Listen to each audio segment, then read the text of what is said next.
Hello, everybody, and welcome. And yeah, let's make some bread. Uh, it's just something I started doing since I've retired, and I've been trying to perfect a good gluten-free sourdough flavored bread that doesn't turn into cardboard the next day, and you can actually eat it like sandwich bread. When I'm showing you this picture here is because I have sourdough starter that I've made.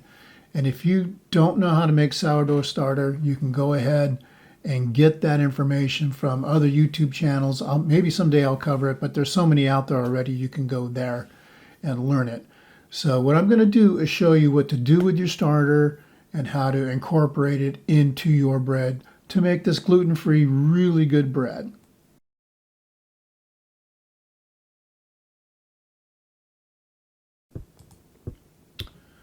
Okay, so what I start off doing is I get my starter and I keep it in my fridge, and that way I don't have to feed it all the time. I typically will try to bake at least 1 or 2 loaves of bread during the week, during a couple of weeks, so it stays fresh in there and I don't have to keep feeding it and throwing stuff out and that kind of thing. So I will get that starter. And typically I'll add I'll add 3 teaspoons of 1-to-1 flour and 3 teaspoons of filtered water. So I want to have 100% hydration on this. And then I put it away, and that way it gets kind of charged up. And then I'll let that go for about 24 hours or so, or maybe just overnight. And then the next day, I'll come in and I'll get a much taller container. And these are just typical mason jars. These are and I get the tall type. And what I'll do there is I'll measure out half a cup of 1-to-1 flour and half a cup of water. And I'll get half of that charged up sourdough starter and I'll put it in there. And on this day, I knew we were going to be gone for about 6 hours, a good part of the day. We ended up being gone longer. And I wanted my sourdough starter to be really active when we got back so I could get this bread made. Now, doing it this way, you only need to let your bread rise a couple of times, maybe 2 hours overall. And it rises really fast because I use regular yeast and I use sourdough starter. So incorporating all of this really helps build that structure in sourdough. And that's typically the issue with sourdough bread. With gluten-free bread. The issue with gluten-free bread typically is building something that kind of resembles gluten. Gluten is magic. It's wheat has just got that beautiful protein in there that builds its own structure. So it's up to the baker to try and emulate that the best that they can. And too many times it ends up getting gooey or kind of pasty. And then the next day, it either gets really dry or it just doesn't do well unless you're heating it up or something like that. I just want something that's like regular bread that I can just take a slice and make a sandwich with it or something like that. And this bread lets me do that. So that's what I do first, is I get that sourdough all going and I get it good and active. Now, there's other ways of doing this. Maybe you could put it in the fridge overnight and then put it out for a couple hours, and then the next day in the mornings or something like that, it'll get really active for you. But that's an important start to this whole process. Now, I'm retired, so it's, I'm okay with it. You kind of have to be married to this whole system in order for it to work well for you. And that's how it is with anything. You kind of have to be really devoted to system and understand how everything works for it to work well. So that's where we're going to start. Okay, once my sourdough starter is good and active, and it's it's almost doubled in size or whatever, so I know that it's really going strong. I need to proof this. I want to make sure that the temperature that I'm proofing my dough is good. It was cold when I did this. It was winter time. So I go ahead and I've got a proofing setting on my oven, and I just set it to that. It's probably around 80 degrees, 75 or something like that. And so I'll get that proof started before I even get going. And I gather all of my ingredients, and I'll go ahead and I'll list the recipe below. I'm making enough to make one loaf plus one pizza dough. And that's really, that's just my preference. I like to make pizza along with my bread since I've got it all out and I'm doing all that work. Or you could just make one really large loaf of bread, like in a Dutch oven or something like that. If that's what you want to do, that would be fine too. But that's where we start. We get all of our ingredients out. And again, you'll see the list below. Okay, the ingredients are going to include honey, filtered water, tapioca flour, whey protein isolate, potato starch, Caputo flour, the bread type, 1-to-1 gluten-free flour. All of these items are gluten-free. Xanthan gum, psyllium powder, salt, and olive oil, and of course the some standard yeast that I use, some active yeast, and the sourdough starter as well. And again, I use both. So what you're going to see me doing here is just mixing it. You get all your dry ingredients together and you mix them in. Everything, all your flours, your salt, and all of that sort of stuff. And typically what I do kind of in the middle of that or beforehand is I get my water up to 110 degrees and I activate my active dry yeast. And I think it's 2¼ teaspoons is what I use. And you can see I'm using regular teaspoons, regular table teaspoons and tablespoons because they actually measure out just fine. So, if you're wondering, what's he doing over there? Those actually measure out just fine. And really, the half of what I'm trying to do here is make this so that you're not having to weigh everything. You don't have to be down to this isn't rocket science. I'm not trying to make it so difficult. I really do I measure everything and I just put everything in. And according to the way I measure it, I don't sift anything. And this is just, I try to make it as easy as I can with just whatever I had on hand. I actually started with one recipe and ended up doing this and substituting a bunch of stuff, and it turned out really good. And so this has been, for me, the best gluten-free option out there. My wife has to have gluten-free, my daughter as well. They are gluten sensitive. And if you've ever seen a person get sick from wheat flour, you know what I'm talking about. And this really, really is a game changer.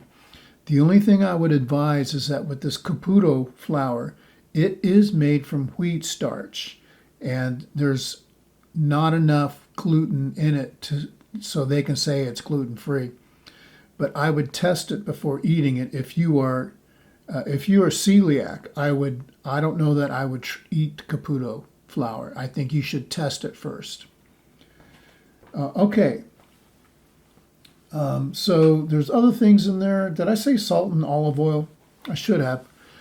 So anyway, after I mix all my dry ingredients and my active yeast is started, in its warm water, you dissolve your honey in that warm water, and you dissolve it well, and you get your active yeast in there, and it's going. Then you get all your dry ingredients together, all your flours, Xanthan Gum, Caputo, the 1-to-1 flour, psyllium powder, salt, and then you put in your olive oil, and I don't know if you've ever made biscuits where you used to use shortening. We don't do shortening anymore, thank goodness.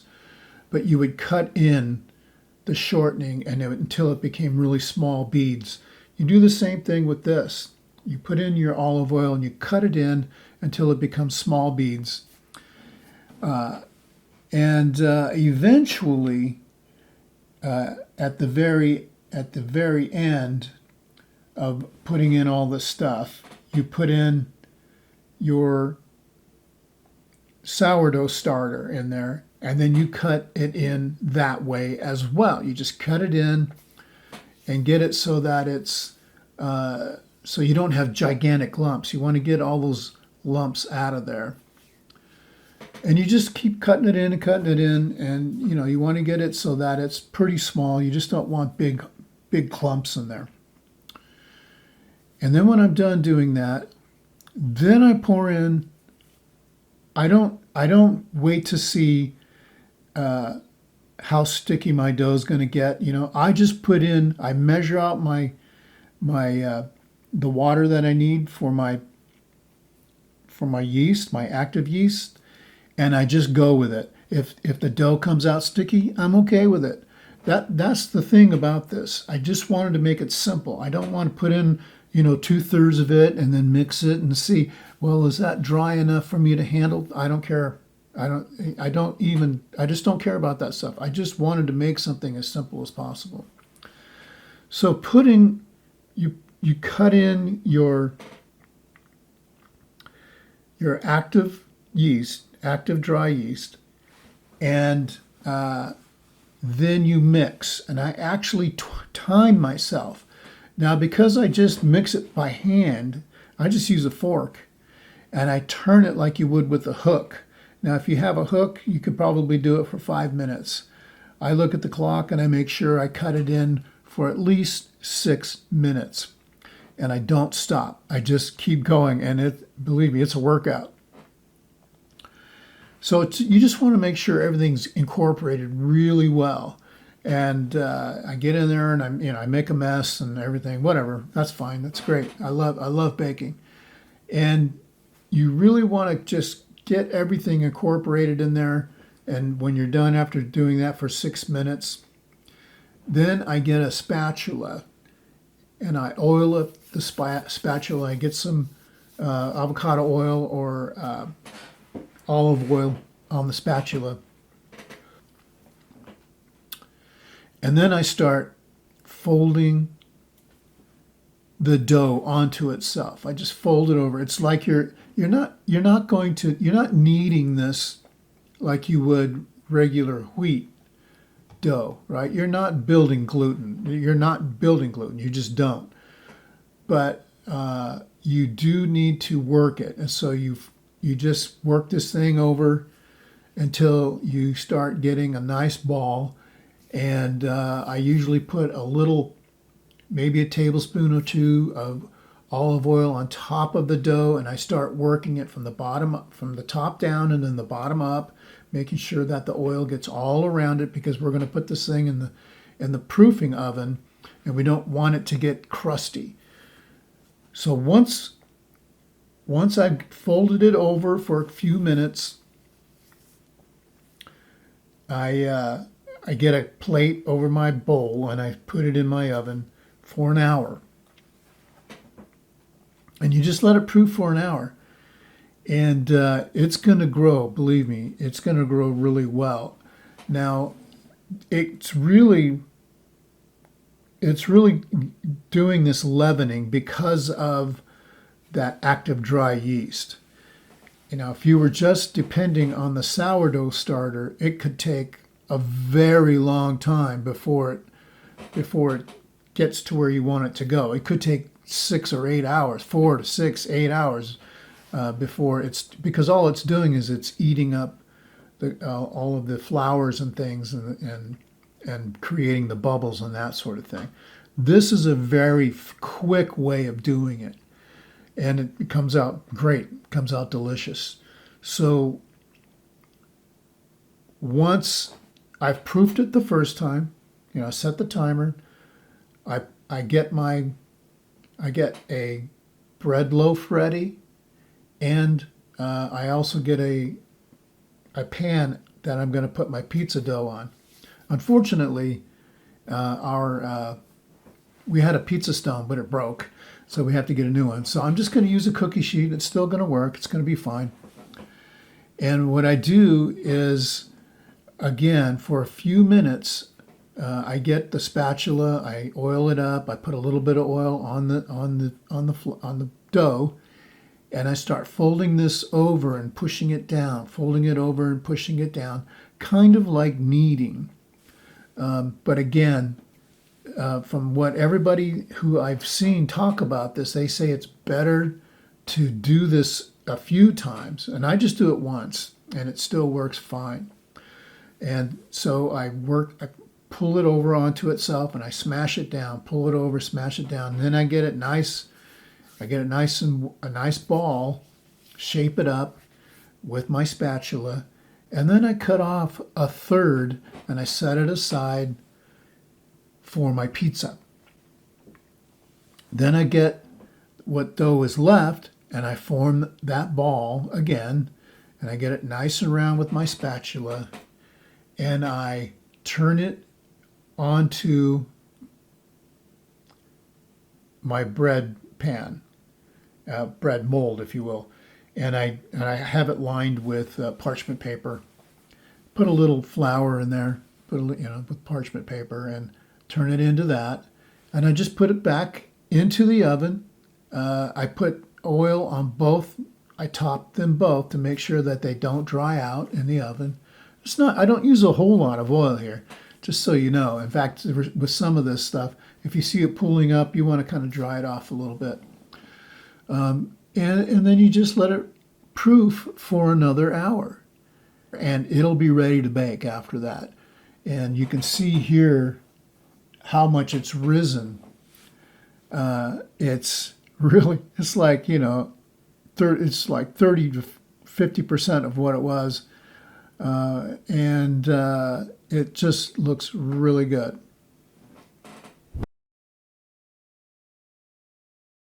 Now we've had the second proofing of this quasi sourdough gluten-free bread.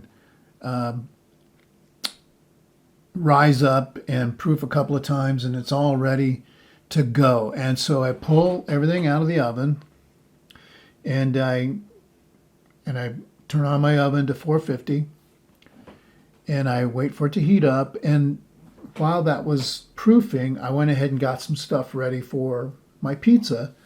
So I go ahead and I just smash out that third that I had put to the side. Well, I had already smashed it out before it was proofing, but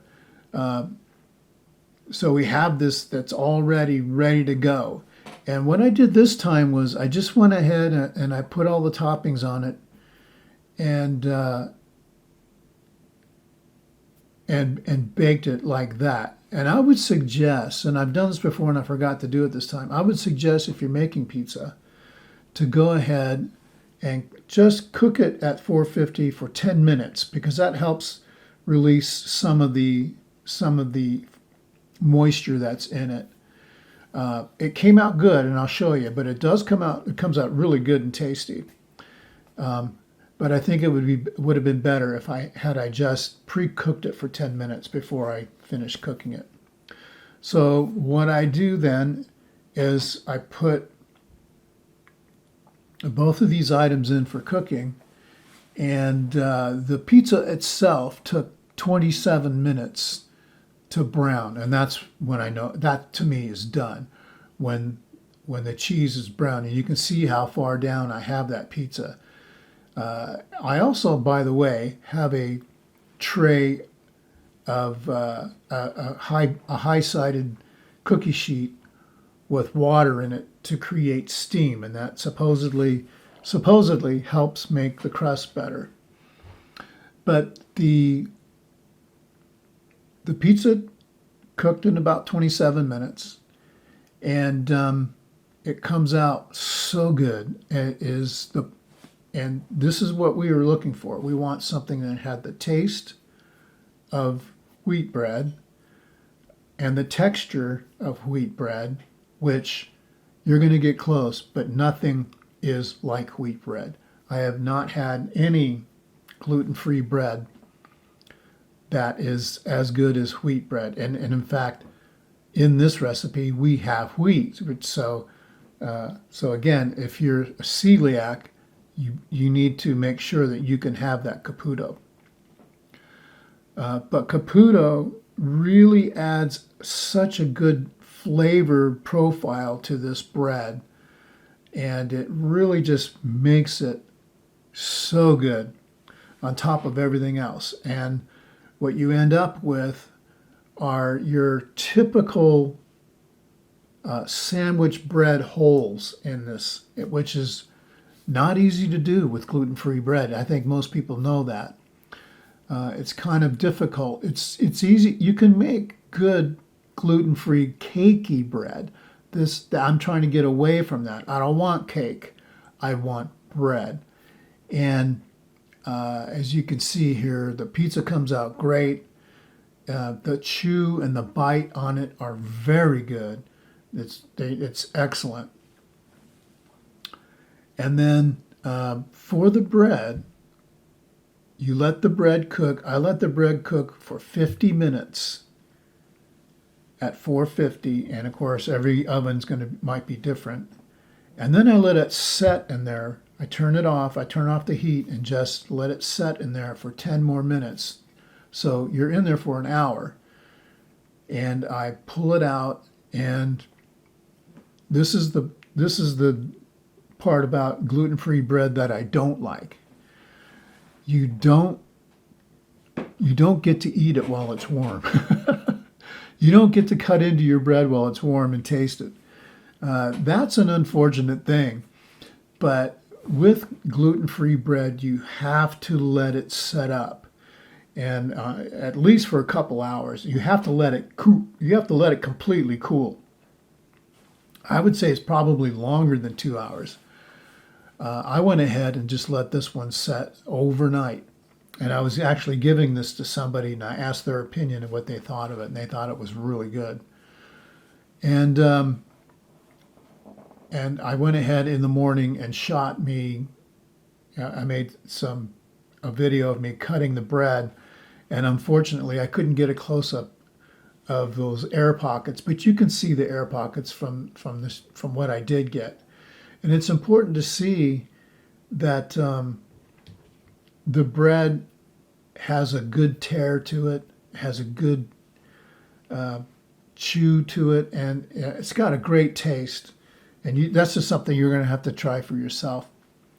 But more importantly to me is the next day, or maybe even the day after that, because typically with gluten-free bread, if you have it for more than a couple of days, it just is it's more like cake. It's kind of gooey, or it isn't really all that good unless you're reheating it and making toast from it. And this makes really good toast, by the way. And those are the issues with gluten-free bread. It dissolves in your mouth sometimes like sand. It's just not. And we've come a long way since those early days of gluten-free bread. But with this bread, it rises up pretty tall, and you can make a decent sandwich with it, and it tastes really good. And you know, I've had it in my freezer just to see how long it would stay in my freezer. And a couple of weeks later, I was still eating some of it, and it was fine. So, you know, that to me is important. So I would just say, you know, give it a shot, see what you think. But again, it's a process, and it's one of those things that I've been trying to get to the bottom of since I've retired, and that was a year ago when I decided I wanted to start making bread. And this so far is the best. And I don't know that I'm going to change anything. I think I'd like it the way it is because, as you see, I'm pretty loose with my measurements. I don't feel like I have to weigh everything to get it X, Y, and Z perfectly and everything like that. And I'm okay with that. And so I'm going to write down the larger recipe. You know, I just decided I'm just going to write the large recipe that I make the one loaf and the pizza dough from. And you can do whatever you want with the dough, obviously. You can make a gigantic artisan type bread. It works fine in Dutch ovens. I started this in a Dutch oven, and it worked great.